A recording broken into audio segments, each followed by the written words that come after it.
I mean, I'm just going to throw this out there and be really honest. I weed like a nana. It was ridiculous.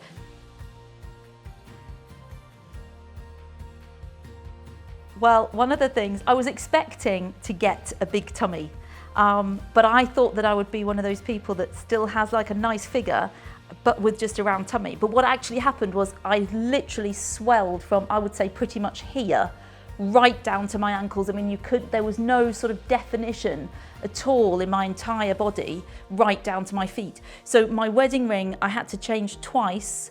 My husband got me a bigger one, and then he had to get me a bigger one still. Shoes wouldn't go on, clothes didn't fit me. It was horrendous. The first 12 weeks of my pregnancy, it was the morning sickness, which is no morning sickness. It's like every day, all day sickness. There's no time.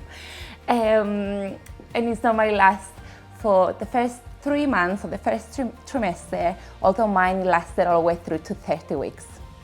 So I had the best experience with Sienna. Although with my son, it didn't happen. So I was fine with a boy. So something that people tend not to talk about is afterbirth. And I'm not talking about after the birth, I'm talking about the thing that has to come out after you've given birth to the baby, because you actually give birth twice. No one tells you this, you give birth twice. So you've pushed baby out and it's all wonderful and you're holding your baby, and then they go, right, now it's time to deliver the afterbirth. And you go, what? Deliver what? And so they give you an injection. You don't have to have the injection, but I had this injection, and then apparently it's supposed to just come away and it comes out really easily. That didn't happen for me. For some reason, the afterbirth did not want to come away. So I had the gas and air back, and I huffed and puffed whilst actually giving birth to the afterbirth. And then they asked if I wanted to look at it. I didn't want to see that. So I understand some people expecting pregnant women to gain weight, but I didn't actually really gain weight with either of my pregnancies, and I didn't show until after 6 months. I had proper, cute little bum. So people were saying, are you eating? Are you not eating? The midwife, I had to go through growth spurt scans, but she was a healthy 8-pound baby. Both of them. So it's not about how much weight you gain, as long as you're eating healthy and you know yourself and your body. Well, nobody told me about the potential for not only a moustache and a beard, I don't even know what, some kind of bearded man. But here's the one that really got me. What's hairy boobs all about? Who expected that? Nobody told me that would happen. That happens. So if it happens to you, it's perfectly normal. I think being pregnant, you feel like you're constantly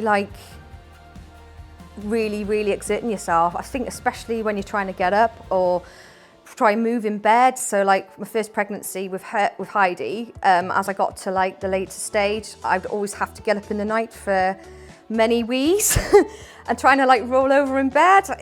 No, it was really difficult. I think because you're safety conscious about if you try and roll onto your stomach, you're going to hurt your baby, or you're going to either try and roll out of bed. And I had to get Adam to I had to wake him up nearly the hours of the morning to give us a shove, and then it's you get in a corner of the bed and you're like, oh my God. And it's weird now because like I said, I'm pregnant again and I'm only 17 weeks, but already I feel like I even struggle to get up sometimes. So yeah, you might have to really give me a hand out of this chair anyway later. Something no one told me about pregnancy is that you can actually lose weight. And in the first 3 months I did, and I was getting worried about it, but it was just, I think it was my body getting used to it, the hormones, the nausea. I didn't really have the sickness, but I just had no appetite. A lot of smells and foods were making me feel sick, so I kind of stayed away from food for a while. But then after the 3 months passed, then I was back to normal and I was fine and I was eating everything. So. When I was pregnant, both times, everybody, as I'm sure everyone does, loves to ask a baby question. So what are you having? When are you due? How far along are you feeling sick?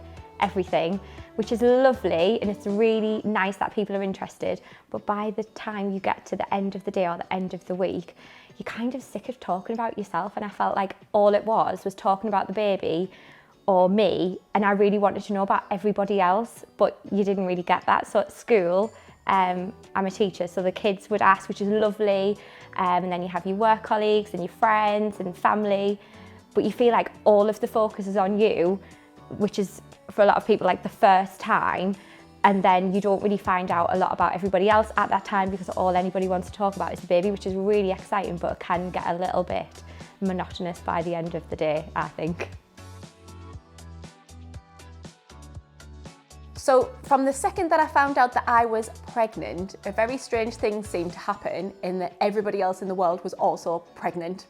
Everywhere I went, I saw pregnant women on the metro, walking along the street, in the supermarket. Some of them were big, some of them were small, some of them waddled, which terrified me because I really didn't want to waddle. Some of them looked really happy and some of them looked really, really sad as well. But it was just a really strange thing to happen. And that happened with every single pregnancy as well. I don't know whether I was just hyper aware or whether we all just strangely got pregnant at the same time, but yeah, it freaked me out a little bit. Laughing, coughing, sneezing, blinking, sometimes just trying to get my mascara on, I'd wet my pants. So it's not glamorous, it's not glamorous. So there I am, swollen, hairy boobs and weeing my pants all the time. That's pregnancy.